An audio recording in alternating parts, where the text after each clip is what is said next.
So I am not lying to you. Off-duty coffee. That's how we say it in Jersey. Coffee. It's C-A-W-F-E-E.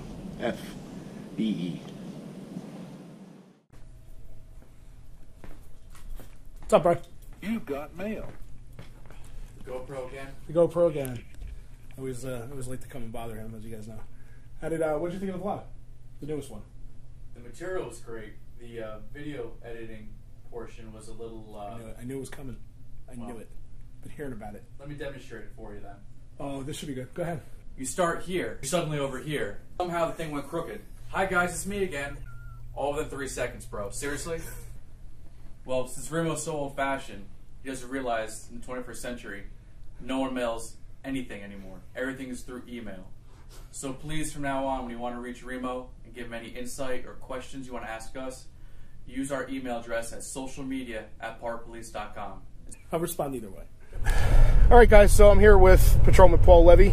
How you doing, everybody? From the traffic section, which is in the patrol division within our department, and obviously the traffic section deals with traffic enforcement, which she's going to explain in detail in a minute, but I think that the majority of the conversations I have with the public or with friends or with family always revolves around getting stopped by the police and getting tickets. I know Paul now 13 years. Yep. He's a great guy. I know him as Paul. He's hysterical. His sense of humor is awesome. And we share the same love for food. For food, that's, yeah. You know. Definitely. Probably 100%. This is probably the only conversation we have had that doesn't revolve around food, but technically we're talking about it now, and we're just going to go off the rails. That's right. Yeah, the vlog is going to be cut short. The whole thing about food. Yeah. So this to the Food Network. But however, if you recognize Paul because he pulled you over, he may not be that jovial person that I know him as. So first of all, explain what you got going. Traffic division. Right now, myself and Officer Cornish, who also works with me in the traffic division, we both we're coordinator and co-coordinator for the fatal accident unit. Okay. So whenever there's a fatal accident in town or a serious motor vehicle crash or anything involving like a township vehicle or something, an accident investigator is called out to handle that. Joe also handles the the grants, which the grants goes right through traffic. So any traffic grants or anything come from where? Where are the grants coming from? The state, right? State or federal government, either or. Like if the federal government has something going on, you can apply for things, but those grants get the town money for us to do to get equipment, for us to do certain enforcement things like DWI enforcement, right, things like that. So okay, well let's go into that for a second there, because to the person that's not associated with law enforcement, you say the state gives us grants so we could generate money for the town. It sounds like, all right, we're going to go out and write everybody tickets so the town makes money. No, that's not what you're talking about. No, that's not how it works. But it's for the record. We set up in areas that predominantly studies have been done. This is where we stopped drunk drivers before, and we set up in those areas. Actually, a perfect example is the pedestrian grant that was here. The pedestrian grant right here. We're approaching, if you're familiar, you're from Parsippany, Route 46 going east, right by Applebee's, at North and South Beverwick intersection. A lot of pedestrian accidents, pedestrians struck by motor vehicles. So the state gave a grant to pay for, I guess, does it pay for the overtime for it? I guess you could call it overtime. It's more like an off-duty time or something like that. Right. Yeah. But the money, the monetary part of the grant is paying for that, so that's not coming out of taxpayers' money, out of township taxpayers' money, right? Yeah. Because I know some people think that we're just out there, we're just outside a bar and wait for everybody to come out. That's not what it is. That isn't how it works. Right. Traffic section also, we deal with all the crossing guards in town. All part of our community, all residents, right? Mostly, yeah, I believe so. They're residents. Which, thank you very much, if that is what you're doing as a crossing guard. And you're putting yourself at risk just as much as we are when we do traffic stuff, and we applaud you for the efforts. I know it's not, it's a thankless job sometimes. So we handle that. We handle all the junk titles. That's handled by Officer Paisler. Junk titles? So, like when vehicles are towed and people don't come and pick them up, the tow yards apply for junk titles. I literally just asked that question. I didn't know what he was talking about. Yeah, they basically come to us. Okay. And the tow yards say, we've had this vehicle for this many days, we'd like to apply for a junk title. And then Officer Paisler goes through all the steps of trying to contact the previous owner, trying to make contact to the state, and he does all that, and that goes all through traffic. That's another that's another time-consuming thing, because some of these junk titles are, you know, you have to make numerous attempts to get in touch with the previous owner and things like that. So now, you don't handle the issuing of handicap handicap placards, or no, that's all through our records section. That's all through records. Yep. So if you need to apply for a placard, you do that at our police headquarters or contact the records section. Construction's a big thing, because if as most people know that live in town, there's always some kind of construction going on somewhere. And that's with any town. That's not. I mean, we're a relatively large town. A large town, and it seems like there's always a lot more because we are a large town. Right. So major events too. Major events. Parsippany Fall Festival, the parades, fireworks, everything. Yeah. I mean, you don't realize what goes into having. You know, you may be traveling down the street during, let's say, the Fall Festival, and the road's blocked off for obvious reasons, and traffic is responsible for all of that. Responsible for having, where OEM's going to be and all that. All that stuff. Yeah, logistics all go through us for years. We saw in Nice, France. You know, with that truck. I mean, that's what is on their minds nowadays. In addition to just day-to-day traffic safety, they have to worry about that kind of stuff too. So, I mean, they take on quite a responsibility. And I feel like, I hope this is going to come across to show a little bit more of what the traffic cops do. Because it's not, yes, you may see them on the road, the same officer constantly pulling people over, because that's what he does in traffic, and the other traffic officers. But as he just explained, all that other stuff, I mean, you know, it's ultimately, they're not bad guys. They're not. I promise. I mean, something. Depends, yeah, but yeah, like if he brought in food and didn't offer me any, then he's not my favorite person in the world. Yeah, then it'd be a little upsetting. But no, what'd you have for breakfast this morning? I actually didn't have breakfast this morning. This is unheard of. Well, I usually stop the presses. I'm literally eating now. Like, that's how good I am at it. No, just eating, physically eating. Just you can't tell because I'm so good at it. This view, this is a cool view because you see like the radar. Well, this is the camera. This is the MVR mobile video recorder, and I explained in another vlog also. We have the radar unit, which is here. We're going to explain all in detail. This is part of the radar unit as well. But you use a handheld radar unit, correct? I actually have been using a laser, which is a little bit different than a radar unit, because a laser unit, I could pick out each vehicle, like on a single. So by using that laser, there's no question, no doubt that what it hits is that vehicle. That's the vehicle that's speeding. There's absolutely no doubt.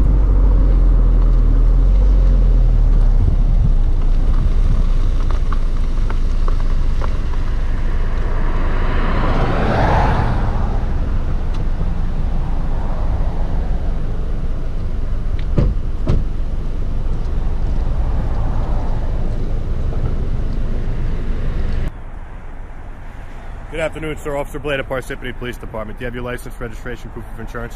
I do, sir. The reason I'm stopping you today is you're going 52 and a 50. All right, just hang tight. We'll be back.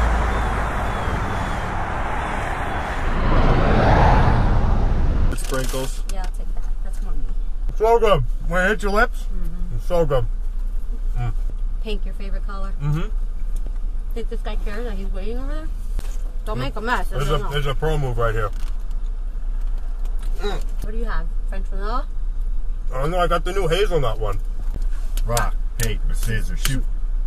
You gotta shoot when you say shoot. Alright, is it shoot and then put it, or? Dude. Oh wait, you're right. It is as you say shoot. As you say shoot, not after. Rock, paper, scissors, shoot. Stop copying me.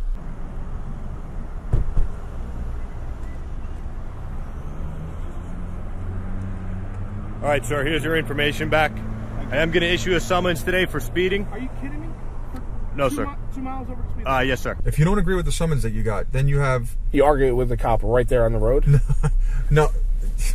Don't argue with the cop right on the road about the summons you just received. It's so not safe to do, guys. Like, it's definitely not the place. There's a time and place to address it. Okay? Right, because the longer you're lingering out on the side of a roadway, first of all, it just increases the chance of, you know, something happening, or an accident happening, or the officer getting struck, or your vehicle getting struck, or something like that. But you don't debate that situation there. That's why they have court. We walk away from a car and we say, you know, we're not going to debate here. We're going to go to, you know, you can go to court. It's like you had said, it's not to be arrogant. It's not to be, well, we're better than anybody. It's because of the safety situation. If you feel like you've been wrongly treated, or, you know, improper behavior from the officer, you know, and it doesn't just stop at the supervisor. It could go up to internal affairs, and so on and so forth. But keep in mind also that if you falsely do that, then you can end up in trouble. So in other words, if you're saying, well, the officer gave me the middle finger and was using tons of profanity, don't forget, guys, we have cameras and microphones on us. Right. Okay, so everything's being recorded. So if you make that complaint and it gets reviewed by internal affairs, the first thing they're going to do is go to the camera and the audio. And if that never happened at all, and you're saying it did, that's falsifying a police report. Right. Okay, so you could get in trouble for that. So keep that in mind as well. If that should be the course you want to take sometimes to get like revenge or something, you know. And I'm not saying a lot of people do that, but we've had instances with that, and you know, it's you don't have to come to court. If you do wish to appeal the ticket, there's a court date 2 weeks from today on a Tuesday at 12:30. So if you do wish to plead not guilty to the ticket, you can come to that court date. Unfortunately, we can't have the discussion right here, right now. Other things do we do, like certain signs, U-turns in town, where we set up to do, where we've had accidents at certain U-turns, or you know, but we do both. Like we set up for speeding and we set up for other things too. Is there such a thing as doing the flow of traffic? There's a certain amount of leeway you can give. It really depends on the roadway that you're on, residential roadways, things like that, where if you're there for particular reason like speeding, where you're getting a number of numerous complaints from residents saying, listen, we've got cars doing 35, 40 down our street in a residential area, then there's a lot less of because you're not getting the same flow of traffic. You're getting now. Let's talk about that, because we've both have actually had these conversations about how people will say, I never see a cop on my street, right? I never see, and there's speeders all the time, and then we take those seriously. We go and do the selective enforcement on the street, and what happens? First, what we'll do is a lot of times we'll go, and there's a couple of ways we can handle it. We'll go and we'll set up what they call a black box or a traffic counter, and what it does is it tells us speeds of vehicles and the times and everything else when those vehicles are traveling through and what the speeds are. Okay. So it gives us a better idea of when we have to set up in that location. For instance, if we go to that location, the speeders, you might go there now and not get anything because that's not when the actual speeding is taking place. So we might set something like that up, and it would tell us, oh, the speeding is taking place between, 1 and 2 in the afternoon. So we might set up our enforcement then, between 1 and 2 in the afternoon. Which is an hour time that maybe most of the neighborhood is at work. Right. So you potentially could be like, well, I complained about it a week ago and nobody ever did anything about it. Right. And I'm not trying to bash our residents for putting in a complaint. That's not what I'm trying to do here. I'm just trying to explain that this is how it works, and this is why you may not see the officer doing radar when you get home from work. And also, a lot of times, we're sitting in unmarked cars. Traffic unit uses an unmarked car. People come home from work, they may see a car parked there, but they don't even realize it's us. So you just turn it on, just turn it test. on. You get the forks? Internal test. Yeah, I have my forks with me. So now, beginning and end of the shift, we test our radar units. I'm going to test it with the 50 mile per hour tuning fork. Okay. And it reads 50. So that I know that now that the 50 mile per hour tuning fork, that is working. Also, you hear the tone. That's what they call a Doppler tone. Next one I'm going to use is a 20 mile per hour tuning fork.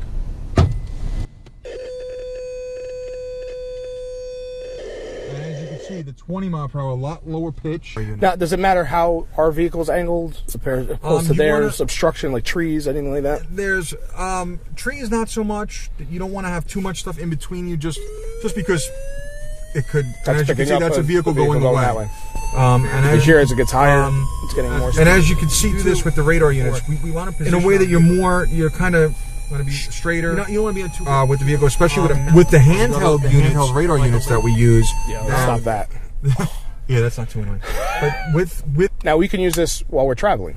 Yes, so it'll have moving our speed and their speed going. And also we have an antenna in the back, which we also test, just like we did this front antenna. That radar antenna back there gets tested. Same exact unit, just back there. Same exact unit, but there's an antenna back there. So we toggle with that. And we toggle with this this instrument right here, this control right here, front and back, and then standby just puts it in a position where it's not running at that point. So, and for the record, I'm not that dumb. I know this. I'm just for the video. I'm asking these questions. So then what we do is, if you see here, that we have a little remote that engage the radar unit. Turn it on, turn it off, put it on what they call standby, because we don't keep the radar unit running. because that helps for if people are using, and also that's what I want to tell everybody, if you have a radar detector, throw it out, take it, sell it on Craigslist, put it on eBay, do something really cool with it. I don't know what you want to do with it. Because it's useless. It's useless. It's kind of, you know, you might as well have a Walkman. It's kind of like that. A Walkman. Yeah, get your Walkman. I should have had that for the last video. Break out your Walkman, and that's because that's how your radar unit works. Radar detector works. It's garbage. So what we'll do is tell us how you really feel about the radar units. The radar detectors are actual garbage. Yeah, sorry. and we put it right on the post like this. We turn it on, and we shoot at that first post. He's talking about the yellow squares that you see. The first post I shot at gives me a 50-foot reading, which shows that that's on at that distance. So then we'll go to the next one, and that gives me exactly 75 feet. So what that tells me is that the laser unit is functioning properly, and it's all done through a certified system by the state of New Jersey. Every time you hear a beep, that vehicle that's a speed being tracked. And then what that does is it also gives me the speed and the distance of that vehicle being tracked, and whether or not that speed is getting higher or lower, I can track that speed. So this is the laser unit. It's a very small handheld unit. If you notice on here, there's a button here that says fire. If you look at it, it says fire. That's where we would press to get the to actually track the vehicle. That's the button we would press. There's different modes for different types of weather, whether it's raining or not. You could set it in different modes for different types of weather, and this just raises and lowers the brightness inside the actual unit, what we're looking at. Nothing. Oh, you might be getting some of it. See there?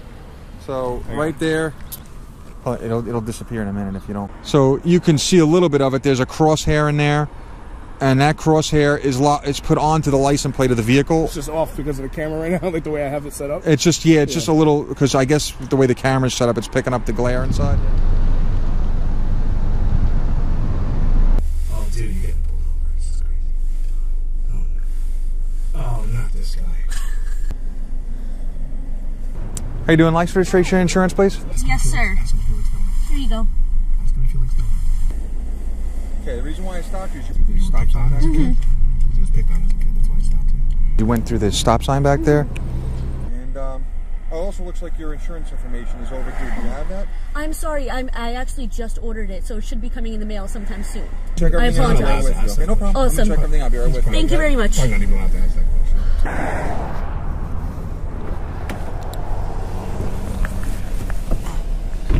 And what's he doing? I bet you taking his sweet time, making you wait. Like we all have stuff to do. This is ridiculous. Here he comes. Guess the Xbox in his car wasn't working. Yeah, I'm just going to give you a warning. Just make sure you get the insurance card and everything updated, okay? You get the new one sent to you, all right? Thank you very much. Have a great day. First of all, let's go over the procedure here in New Jersey anyway of pulling over vehicles at random. We are allowed in New Jersey to run what they call a random license plate check or a random registration check on a vehicle to check to see if that vehicle is unregistered, to check to see if that vehicle is the driver is suspended. Legally, you can do that. Yes, absolutely. Now, so we need to point out that does not bring up, unless the driver has a violation like a suspended license or a warrant for their arrest, right. It's not going to bring up the registered owner's information. Then it will bring up all the information. Right. So if we're stopped at a stoplight, we can sit here and run every vehicle that's in front of us at that stoplight. Now, so you have the random plate inquiry that could potentially become a motor vehicle stop. Right. You have a motor vehicle violation, a traffic violation, right. The Title 39 statute right. Here in New Jersey. A felony stop. Right. So if you are a suspect vehicle, let's say, right. Let's say a bank gets robbed around right. the corner. Bank gets robbed and by a green Honda Accord, and nothing against Honda Accords, but let's just say or green car. Or green car. Yeah, I don't know why the green car thing is coming up, but let's just say it's a green Honda Accord, 4-door, right? Whatever. And you happen to be driving that, and you're in the area, and they didn't get a license plate. That's all the information they had. You're going to get stopped. You may not have done anything wrong. Right. You just have. There's no violation. You just happen to be lucky enough to have that green Honda Accord. Wrong time. And what's going to happen there is very sensitive for us because you have to put yourself in our position. We are looking for an armed suspect that just robbed a bank and fled, and we have now the responsibility to look for every single car that matches that description, right. Pull them over, and investigate. And obviously they're armed and considered armed and dangerous. And until we verify that you are not them, then you're going to be addressed according to that situation. Right. So, yeah, we're not going to be like the most fun people to be around at that point. The move over law is to protect us. And you'll see that when we pull over a car. We may angle, usually most of us angle the car. Right. And that's so we're protected from the traffic coming behind us. Yeah. So that the vehicle. If you can get off the roadway, it's better for us and it's better for your own safety getting off that roadway, because especially at night, people are driving and the lights on a police car have a tendency of, people flock to them like like a moth to a flame. There's studies of that done right now. We're in an unmarked vehicle, which means that we have lights and we have sirens, but you just can't see them. And it's not my personal vehicle. It's not? People think that I'm driving around. Did that just happen to you? Did that just happen to you? They thought you were driving around by your... They thought I was driving in my personal vehicle, and that's awesome. It's not a personal vehicle. It's the vehicle that I'm issued. It's an unmarked vehicle that... Which by the way, there's plenty of room. This may be the smallest police car that I feel like I'm in a smart car. Well, what are we doing here? It could be a smart car. This is like a smart car, but it's definitely a smaller car. It goes a little bit more unnoticed when you're on the road. People don't realize that it's a police car, but we're there for So we have lights and sirens. You just can't see them. Right. What do you say to people? Because I know I get this a lot too. Is like they say, I don't know, the cop was pulling me over, but he had no markings on the car. It was at night, and I didn't know if he was a cop. What should I do? Well, that's what, like I was saying before, if you feel uncomfortable with that situation, pull into a department store or a mall parking lot. If you're on a highway like that, get into a public area, pull off to a well-lit area to make yourself feel more comfortable. Right. Don't just, if there's nowhere to pull over.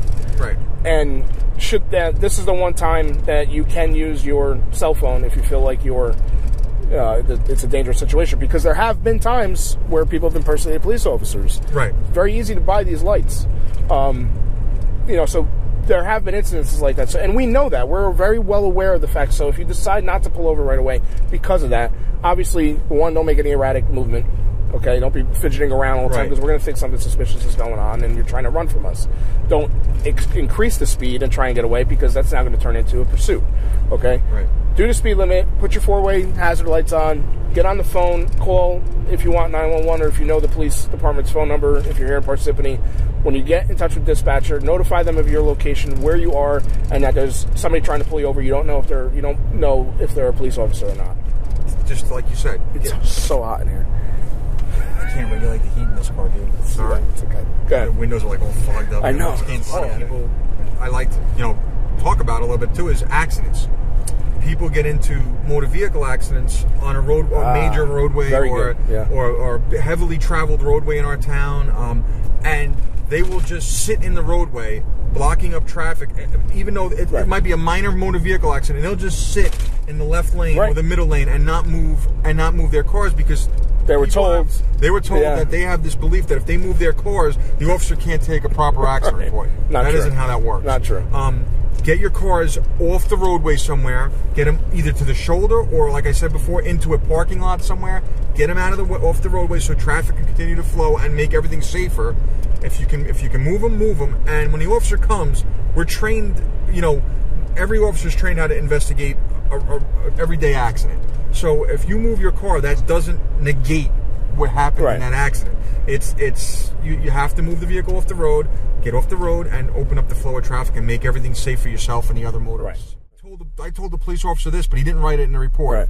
We are not obligated to write what you're telling us in the report. We're obligated to put what our investigation reveals. What direction you were traveling. What direction you were traveling. Where it occurred. Where it occurred. Vehicles. Right. Where it occurred. But then in the end of all that, we're also putting what our investigation, what we came up with. You're putting somebody at fault. We're putting somebody at fault. And that's why, technically, people call it accident. But it's an accident, yes, because nobody really meant to do it. But there is somebody at fault. Sure. There's somebody that did something wrong in that accident. So that's what we go there and we determine that. Now, if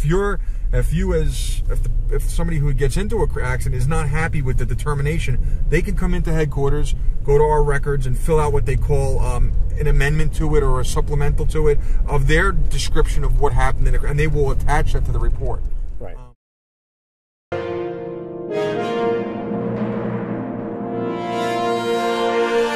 But that's where, that's the advice that I give people when, keep your hands visible, because to us, hands are what get us hurt. So if we can see your hands, we're relaxed. If we can see the people, we're relaxed. A lot of fidgeting beforehand, which we can see, we can only see from here up, from the back of the car. And we start seeing people moving around doing stuff. We're thinking, okay, what are they hiding drugs? Do they have weapons? All that other stuff. And you could just be like, oh, let me, get this out of the way and look for my paperwork. And we don't know that, So the less movement, the better. I don't know. Do you have anything else to add? Nothing really, but the Citizen Police Academy was so much fun. You meet all these different people, and you still stay in contact with them, and they become like family to you. I'm not even kidding when I said that. Like, we had so much. I laughed so hard, and I couldn't have done it without the other two guys. They were so funny. Because when we did role-playing scenarios, and you see a short clip of that in that classroom environment, they were hysterical. I was not expecting that. Like, I knew I had, I think I have a decent sense of humor. They were over the top with the humor. It was so funny. They were like above a 10, but it was, the whole entire class was laughing. Yeah, I went home, oh my God. It was a lot. I used to look it was on Thursdays, so I literally used to look forward to Thursdays. I'm like, okay, I'm going to the academy today. I couldn't wait for it, Yes, it was and you know me, I'm up at like 3 a.m. here, so I was like tired some days, and I'm just like, I don't care. I can't wait to see these guys. And it's fun, but it's also at the same time, it's like a learning experience. I learned so much through the internship that I kind of brought that information with me to the academy, and then even then I was still learning. Right. So it was a lot of fun because you get to see the side of the police officers, and then we also get to know people that are, because I live in Parsippany. So I honestly did not know any police officer before I had this internship. See, that's not good, though. I don't want, I don't want to hear that as a community relations officer, because you should know your house. But to their defense, I feel like even through this and the academy and even seeing them, like sometimes I'll see a couple at Dunkin' Donuts. I'm like, hey guys. Oh, you know them. Yeah. That's like, awesome. I'm like, that's like so cool, because come 3 years ago, I would have never been able to do that. And I feel like even people in the academy can now, where they're like, oh, that's Remo, I know him. Yeah, awesome. So they're like, hey, that's great. so you get more comfortable with it. And I feel like that's really cool. Yeah, and you're not afraid of the uniform anymore. Exactly. Because you were going back to saying, like, with kids, like, not to be afraid of us. Because you know how many times, like, we're just walking in public. Yeah. Like, just walking, going to get a coffee or whatever, and probably a donut. But I'm just saying coffee. So, and, like, a parent will be with their kid, and they're like, oh, there's a policeman, you better behave. And, I hate that. I understand what you're trying to do. But that's automatically saying, like, oh, you should be afraid of them, and that's, I don't want that. Like, I love when kids come up to me and, we give them the little junior member badges and all that, and the comic books. It's so cool, and then I feel like that just takes away from it, when you do that. So I feel like please don't do we're that. definitely, like, especially with Parsippany, I feel like it's the most forward type of department that's kind of deleting that stereotype. Good. Where it's like, even these videos, I would have never thought of, like, the videos, but subscribed, and I'm like, okay, he posted another one, like, let's see it. Awesome. So it's a lot of fun, and through all these different programs, Coffee with a Cop, and the academy, the internship, and actually just even coming in and just being like, hey, how's it going? Stop by, say so, will you be willing to help out with the next academy? Be like a role play? 100%. Awesome. Absolutely. You could be like an assailant. Yes. I'll show up in all black. You're like, or like a ski mask on. Oh gosh, that's so funny. You're like the most mild-mannered person. You should be like, just come everybody out. Get up. Everyone just starts laughing. That's funny. All right, well, thank you. Can you tell our viewers to do what they're supposed to? Oh, please subscribe and like and comment if you have any other suggestions. And share it, please. All right, well, Miss Sample Document, thank you for your participation today. Thank you for having me. I miss you. Come by anytime. Oh, thank you. Awesome to have you here. So I love being here. Yeah, thank you so much. Thank you. Good luck. Nice.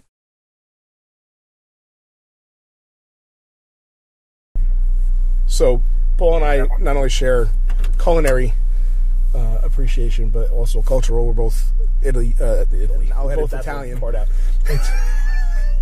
Can you do it or no? Can you do the legs? Just put it this way. Just do it, and then if you don't want me to put it on there, I won't. Your uncle was a Mason, and you used to help him out. Yes. I helped him out for a few summers. Okay. So this was before you were a police officer? Yes, before I was a police officer. Okay. You didn't always approve of your work? No, he didn't always approve of it. No, not at all. And he just thought, why? Because you weren't working hard enough? Yeah, he thought I was kind of slacking time. So how would he tell you? I mean, how would he do? Yeah, you can. I can't do it. He used to. If you can pull this off, bro. If you could just do it, it's gonna be so funny, man. You can't do it. Maybe give me a minute. All right. I'll keep it rolling. Don't keep it rolling. Yeah, we keep it rolling. Dude, the windows are completely fogging up in here. I might be able to do it tomorrow outdoors, right? Okay. As opposed to outdoors in the car. Yeah. All right. Fail. So, last question. Okay. What are we having for lunch? I don't know. Maybe a little prosciutto. Prosciutto. Some fresh mutts. Yeah. Can you do it? You got it in you? I don't know if I have it. You killing me, dude. Prosciutto and fresh mutts. Yeah? That's what I'm going. How would your uncle say it? That's it. Cut. I thought I had him. Now, beginning and end of the shift, we test our radar units. Right. That's fine though. My remote. It might have fell on your side over there. I know it's tight in this car. You think I'm picking that up? Are you kidding me? I don't know if it's over by you. I don't even want to. Or not. Sometimes it falls off the seat because it is a remote and it'll take it. Can you follow the wire? No, I can't. Hang on. These cars are awesome. Hang on.